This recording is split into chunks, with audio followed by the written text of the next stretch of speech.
नमस्कार आप सभी को और अरदास क्लासेस के इस प्लेटफॉर्म पे आप सबका बहुत बहुत स्वागत है। और मैं उम्मीद करता हूं कि आप सब बहुत अच्छे होंगे और आगामी जो भी वैकेंसी आ रही है उस सब के लिए रेडी होंगे।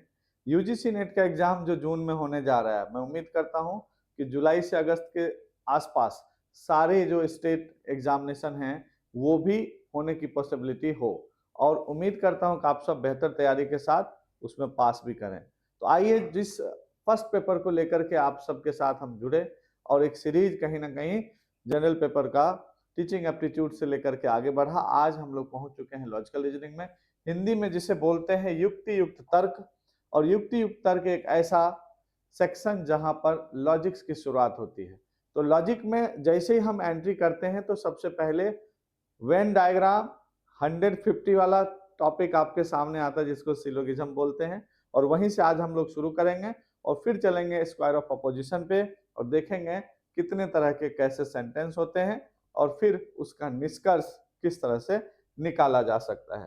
तो आइए सबसे पहले समय रहते हम शुरू करते हैं तर्क वाक्य यानी कि सिलोगिज्म।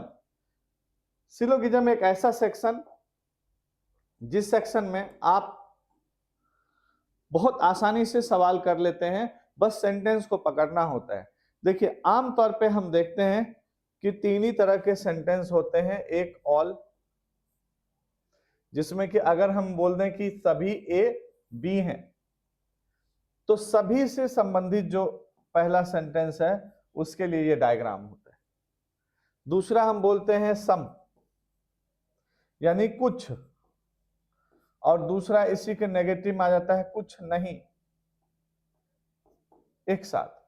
तो जैसे सम या कुछ की बात होगी तो इसका मतलब कि ए और बी इस तरह से जुड़ा हुआ होगा, यानी कि ए का कुछ हिस्सा बी में है और बी का कुछ हिस्सा ए में है। तो इस तरह से हम दूसरा डायग्राम लेंगे।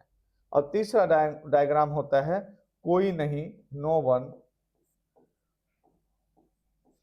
Not any. अगर इस तरह का सेंटेंस होता है तो दोनों ही चक्र अलग अलग होंगे, ए और बी अलग अलग, एक दूसरे से कोई संबंध नहीं रखेंगे।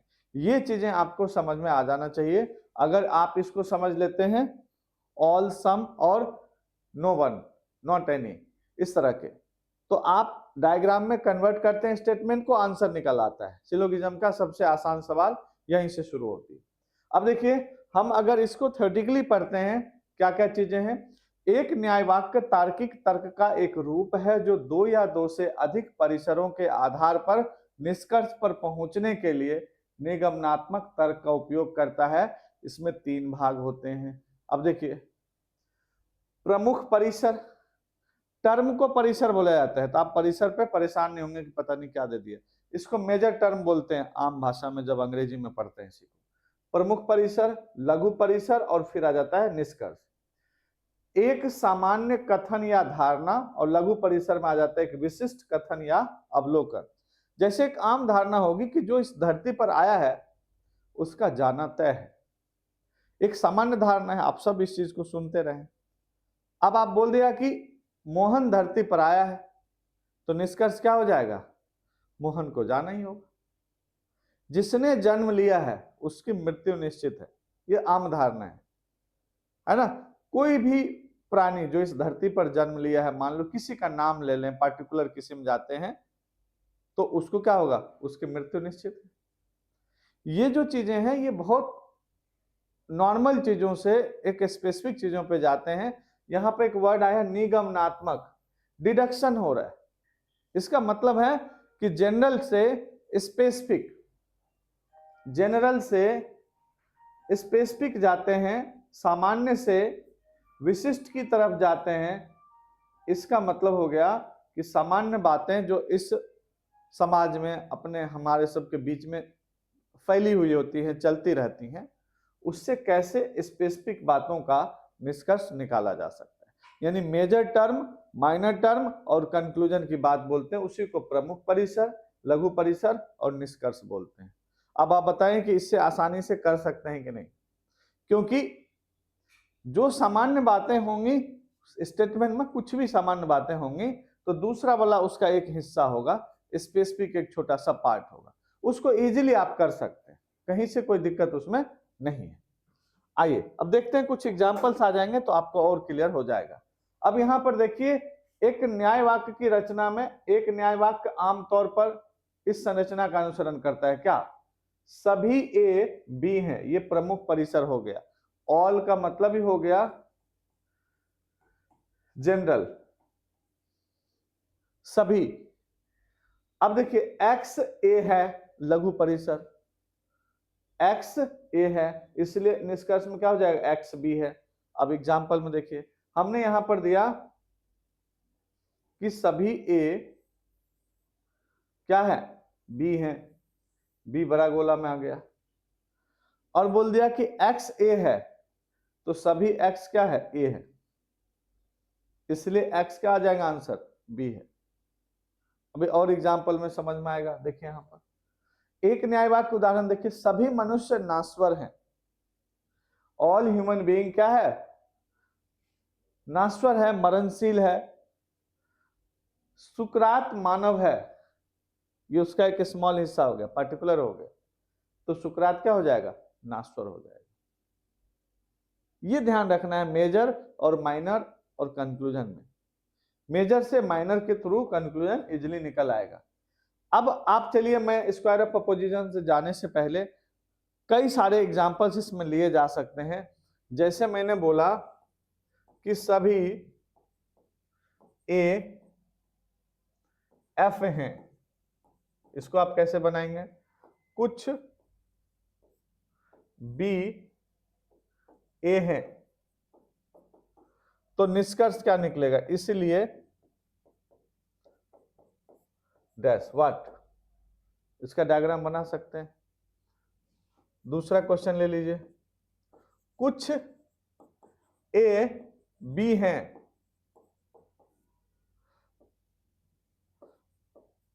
सभी बी सी हैं, तो निष्कर्ष क्या निकालेंगे, इसलिए।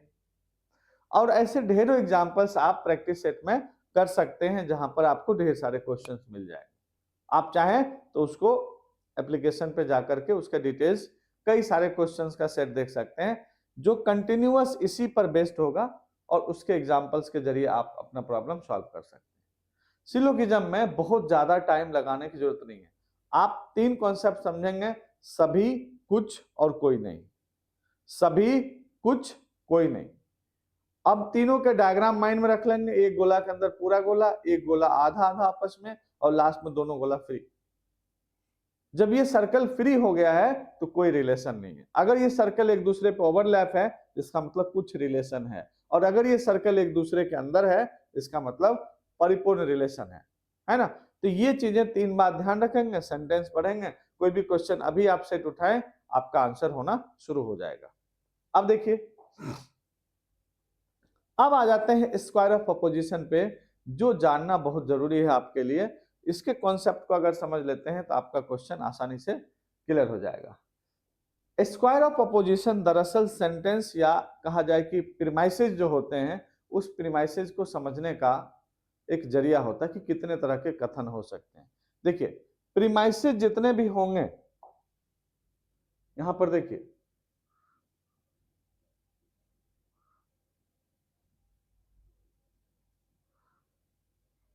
प्रीमाइसेस जितने भी होंगे वो, यानी कि आमतौर पे हम कथन ही बोलते हैं, उन कथन को कैसे हम क्लियरिफाई कर सकते हैं। तो सबसे पहले कथन को समझने के लिए हम ये कर सकते हैं कि जैसे यहां पर ले लीजिए, अगर हमने यहां दे दिया कथन, राइट, तो कथन को दो पार्ट में बांट सकते हैं। या तो कथन ये सकारात्मक होगा, पॉजिटिव होगा, या कथन क्या होगा, नकारात्मक होगा। या तो पॉजिटिव होगा या नेगेटिव होगा। सकारात्मक भी हो सकता है, सकारात्मक में या तो सार्वभौमिक होगा, यूनिवर्सल होगा, जो चीजें आप कह रहे हैं वो पूरी तरह से एकदम से सही बात होगा, सभी जगह के लिए होगा। या फिर क्या हो जाएगा, आंशिक होगा, जिसको अंशतः बोलते हैं, है ना, पार्टिकुलर बोलते हैं इंग्लिश में, इसको यूनिवर्सल बोलते हैं।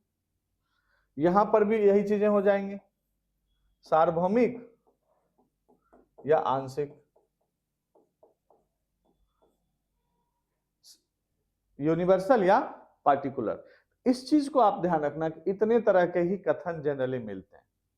इन कथन को आपको समझना होगा कि कैसे ये कथन से हम निष्कर्ष निकालते हैं, और निष्कर्ष निकालने के दौरान कौन से कथन जब आमने सामने आएंगे तो उनका क्या परिणाम होगा, कौन से ऐसे कथन होंगे जो एक साथ सत्य ट्रू तो हो सकते हैं लेकिन एक साथ असत्य नहीं हो सकते, कौन से ऐसे कथन होंगे जो एक साथ सत्य और असत्य दोनों हो सकते हैं, कौन से ऐसे कथन होंगे जो एक साथ कभी भी सत्य या असत्य नहीं हो सकते एक साथ, कौन से ऐसे कथन होंगे जो एक साथ असत्य तो हो सकते हैं लेकिन सत्य नहीं हो सकते। ये सत्य असत्य असत्य सत्य थोड़ा सा लग रहा होगा, आइए इसको बारी बारी से समझेंगे तो आसान आपको लगेगा। अब यहां पर हमने सेंटेंस को समझाया कि सकारात्मक, नकारात्मक, यूनिवर्सल, पार्टिकुलर यानी सार्वभौमिक और आंशिक हो सकता है। इन्हीं कथनों को हम स्क्वायर ऑफ अपोजिशन पर जब लेकर के आते हैं तो देखिए कैसे समझ सकते हैं। सबसे पहले हम यहां पर देखते हैं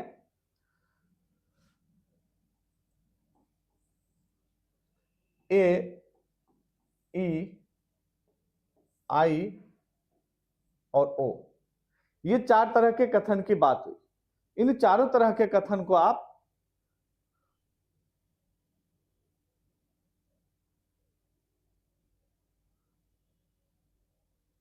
चलिए मैं इसी पे आता हूं। यहां पर देखिए ए है, ये ई है, ये आई है और ये ओ है। इन चारों तरह के कथनों को आप अगर समझते हैं तो इन चारों कथनों में देखिए ए को कह दिया गया यूनिवर्सल पॉजिटिव है, ये यानी कि सार्वभौमिक सकारात्मक है। ए से जुड़ा हुआ जितनी भी बातचीत होगी वो सार्वभौमिक सकारात्मक की बातें होंगी, इसको आपको ध्यान रख लेना है। इसी तरह से जब हम ई पे आते हैं तो ई कथन जो है ये सार्वभौमिक यूनिवर्सल तो है लेकिन नेगेटिव है, सार्वभौमिक नकारात्मक है।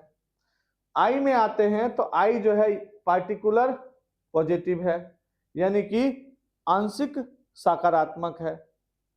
और ओ में आते हैं तो ओ जो है ये पार्टिकुलर नेगेटिव है, आंशिक नकारात्मक है, यानी पूरी तरह से वो नेगेटिव नहीं है, पूरी तरह से नकारात्मक नहीं है।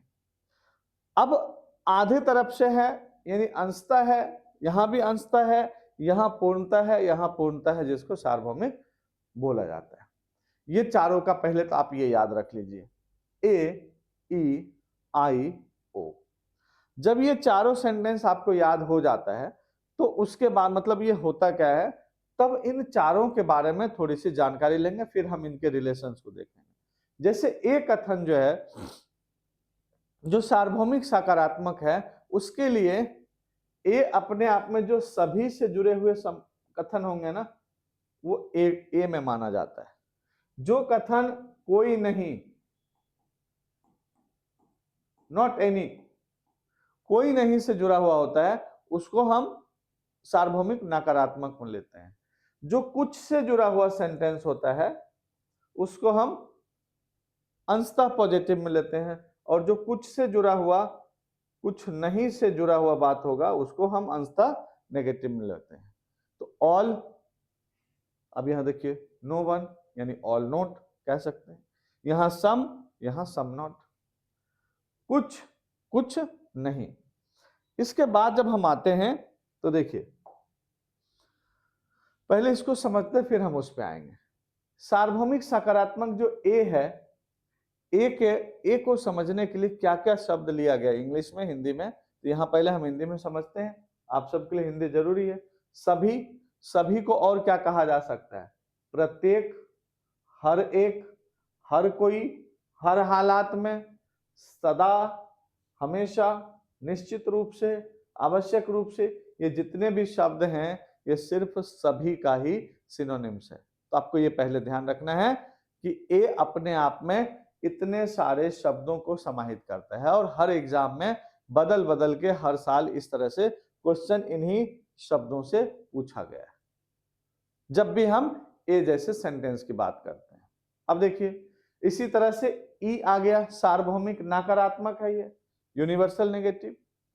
एक भी नहीं यानी कोई नहीं, किसी दशा में भी नहीं, कोई नहीं, कहीं नहीं, नेवर, कोई भी नहीं। ये सारे सेंटेंस सरासर नकार रहा है। एक जो है बिल्कुल ही सबको एक्सेप्ट कर रहा है, एक सरासर नकार रहा है कि नहीं कोई नहीं। अब बताइए, हम अगर आपको बोल दें हमारे सभी विद्यार्थी बहुत अच्छे हैं और थोड़ी देर बाद हम ही बोलें कि हमारा कोई भी विद्यार्थी अच्छा नहीं है, तो ये दोनों सेंटेंस एक साथ सही हो सकता है कभी भी? या तो पहली वाली बात गलत बोला हमने या दूसरी वाली बात गलत बोला। तो ये दोनों सेंटेंस कभी भी एक साथ सही नहीं हो सकते। इसलिए यूनिवर्सल पॉजिटिव और नेगेटिव आमने सामने होता है तो दोनों एक साथ सही नहीं होता है। हम आगे पढ़ेंगे। अब यहाँ पर इसका एग्जाम्पल था सभी एसपी हैं, इसका एग्जाम्पल लिख दे दिया गया, कोई भी एसपी नहीं। आइए अब विशेष रूप से हम सकारात्मक में आते हैं, है ना, जिसको कि हम कुछ के रूप में देखते हैं। जैसे कुछ, कभी कभी, कुछ हालातों में, थोड़े से, अधिकांश, अनेक, काफी संख्या में, अधिकतर, बहुधा, अनेक अवसर पर, करीब करीब, कुछ, लगभग। ये जितने सेंटेंस हैं अपने आप में सम से रिलेटेड है, कुछ से रिलेटेड है। चौथा आते हैं विशेष रूप से नकारात्मक। जैसे देखिए, बिरला ही ऐसा होता है, बड़ी मुश्किल से, शायद ही, थोड़े ही, कदाचित, कम, कुछ ही नहीं, आदि। ये सब जो है विशेष रूप से वो टाइप के सेंटेंस हैं, कुछ नहीं वाला है, उसके लिए इतने सारे शब्द यूज किए गए। अब इन शब्दों के जब हम रिलेशन में जाते हैं तब हमें देखना होता है कि आखिर कैसे ये सेंटेंस स्क्वायर ऑफ अपोजिशन पर संबंध रखते हैं। तो यहाँ पर देखिए, यहाँ दिया गया है ए और ई विरोधाभासी हैं, दोनों एक साथ सत्य नहीं हो सकते, ये ध्यान रखना। आई और ई को दिया है, आई और ओ को, ये उप विरोधाभासी सेंटेंस हैं, दोनों एक साथ असत्य नहीं हो सकते, इसको याद रखा जा सकता है।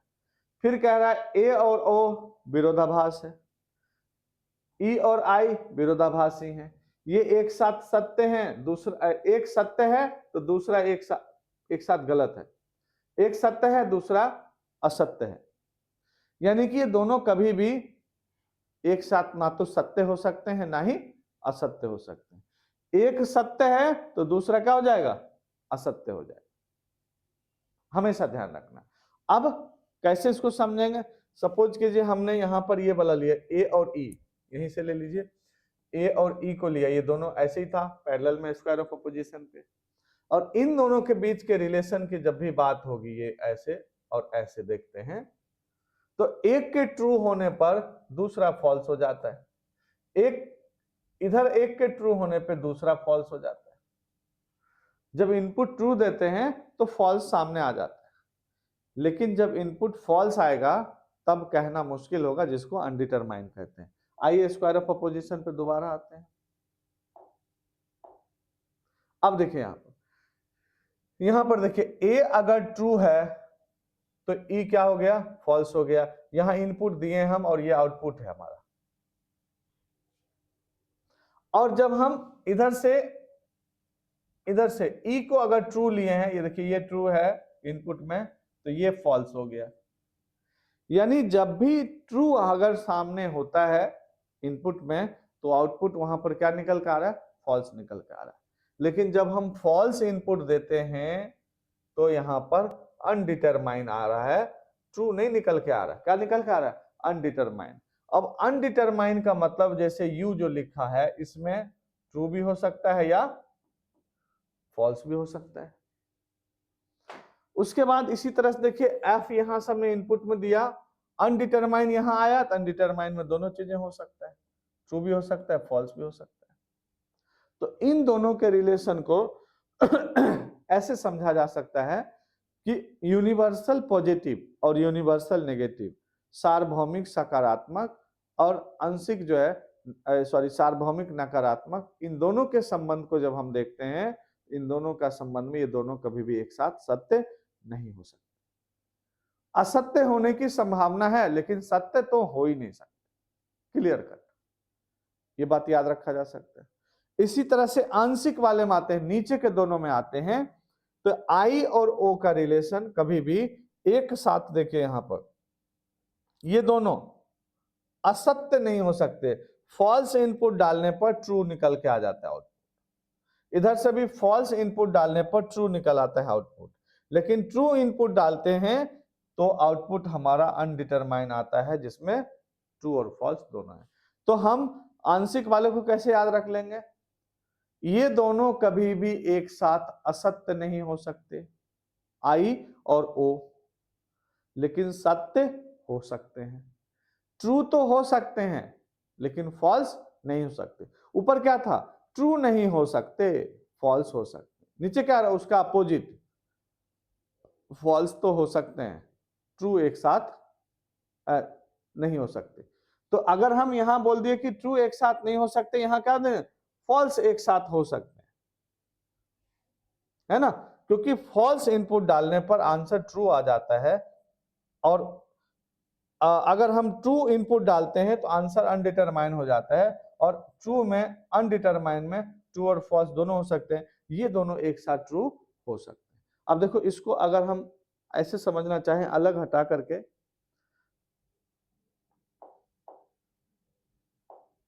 तो यहां पर देखिए, जैसे हमने यहां पर लिया ए और यहां पर लिया ई, इन दोनों के रिलेशन को आप समझेंगे। अगर ए ट्रू इनपुट डाला तो इसका आउटपुट इधर तरफ क्या निकल आया? फॉल्स निकल आया। लेकिन अगर यहां से फॉल्स इनपुट डाला गया तो इधर आउटपुट क्या निकल आया? अनडिटरमाइंड, जिसमें कि ट्रू फॉल्स कुछ भी हो सकता है, कह नहीं सकते। अगर हम इधर से इनपुट ट्रू डालते हैं तो आउटपुट यहां पर फॉल्स आ जा रहा है, लेकिन इधर से इनपुट अगर हम फॉल्स डालते हैं तो आउटपुट यहां अनडिटरमाइन हो जाएगा, जिसमें ट्रू और फॉल्स कुछ भी हो सकता है। अब इस कंडीशन में आप ए और ई के रिलेशन को क्या कहेंगे? कि ये दोनों कभी भी एक साथ, देखिए, ट्रू नहीं हो सकता, लेकिन एक दूसरे के साथ फॉल्स होने की संभावना रहती है, क्योंकि एक अनडिटरमाइन में फॉल्स दिख रहा है। याद करने के लिए क्या करेंगे? ए और ई एक साथ, ए और ई एक साथ कभी भी ट्रू नहीं हो सकते, सत्य नहीं हो सकते, लेकिन असत्य हो सकते हैं। बट कर दे रहा हूं, आप आधा लिख लीजिएगा, असत्य नहीं, असत्य हो सकते, ठीक है? ये असत्य तो हो सकते हैं, सत्य नहीं हो सकते। अब ठीक इसके उल्टा हम जब नीचे वाले पे आते हैं, ये तो ए और ई की कहानी थी, नीचे वाले में आते हैं आई और ओ में, तो इन दोनों की कहानी उल्टी हो जाती है। इन दोनों की कहानी क्या हो जाती है? आई अगर ट्रू है तो यहां पर अनडिटरमाइंड आउटपुट आता है, आई अगर फॉल्स है तो यहां पर ट्रू निकल के आ जाता है। इसी तरह से ओ अगर ट्रू है, ओ अगर ट्रू है तो इधर अनडिटरमाइन हो जाता है, लेकिन ओ अगर फॉल्स है इधर ट्रू आंसर आ जाता है। यानी इन दोनों का रिलेशन ये कहता है, इसके ठीक उल्टा लिख देंगे, एक साथ असत्य तो हो सकते हैं, असत्य हो सकते हैं, बट सत्य नहीं हो सकते। ये उल्टा आप दोनों का रिलेशन कायम रख सकते हैं, ठीक है? इसके आगे हम बढ़ते हैं।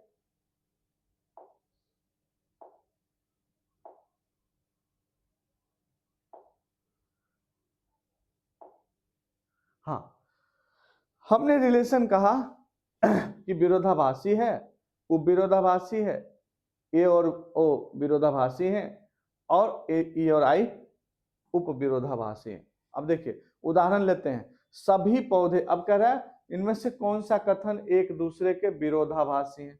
सीधा कंट्राडिक्टरी ढूंढना, विरोधाभासी ढूंढना। सभी पौधे कवक हैं, ये ए टाइप का सेंटेंस हुआ, राइट। कोई पादप कवक नहीं है, ये ई टाइप का सेंटेंस हुआ, बहुत बढ़िया। कुछ पादप कवक नहीं है, ये ओ टाइप का सेंटेंस हुआ। और कुछ पौधे कवक हैं, ये ई टाइप, आई टाइप का हुआ, ये आई टाइप का हो गया। अब आपके पास 4 सेंटेंस है। ए वाले पे ए है, बी वाले पे बी है, यानी ये ए है, ये बी है ना, ये सी है और ये डी है। इस टाइप का सेंटेंस है। कह रहा है इनमें से एक दूसरे के विरोधाभासी कौन से हैं? तो देखिए, ये क्रॉस में और ये क्रॉस में एक दूसरे क्या है? विरोधाभासी। जब स्क्वायर ऑफ अपोजिशन पे हम चलते हैं तो हम यहां पर देखते हैं कि ये जो है आई और ई कंट्राडिक्शन लिखा हुआ है, ये विरोधाभासी हैं। ए और ओ ये एक दूसरे के विरोधाभासी हैं। विरोधाभासी का मतलब हुआ कि ये एक साथ ना तो सत्य हो सकते हैं और ना ही एक साथ असत्य हो सकते हैं। जैसे एक ट्रू होगा दूसरा फॉल्स हो जाएगा, एक फॉल्स होगा दूसरा ट्रू हो जाएगा। जैसे एक ट्रू होगा दूसरा फॉल्स हो जाएगा, एक फॉल्स होगा दूसरा ट्रू हो जाएगा। यानी एक साथ ये सत्य असत्य नहीं हो सकते, इसलिए विरोधाभासी है। आइए, तो यहां पर आपका अगर हम देखते हैं तो जब हम इन दोनों सेंटेंसों को देखते हैं तो ए और ये सी और बी और ये डी ये एक दूसरे के विरोधाभासी हो जाते हैं क्रॉस पे। आई नेक्स्ट चलते हैं। यदि कथन सभी ट्रक प्रदूषण फैलाने वाले वाहन हैं को असत्य मान लिया जाए, ए को आप क्या मान लें?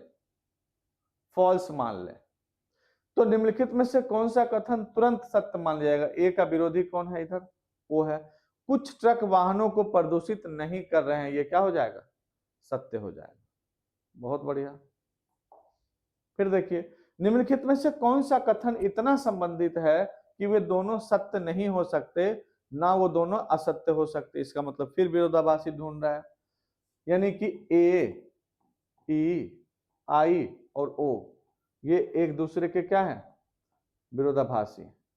यानी सभी से जुड़ा हुआ सेंटेंस कुछ नहीं के साथ विरोधाभासी है और कुछ से जुड़ा हुआ संबंध कोई नहीं के साथ विरोधाभासी है। अब ढूंढ लीजिए, यहां सभी स्तनधारी कसे रुकी हैं, इसके लिए क्या ढूंढना होगा? कुछ नहीं।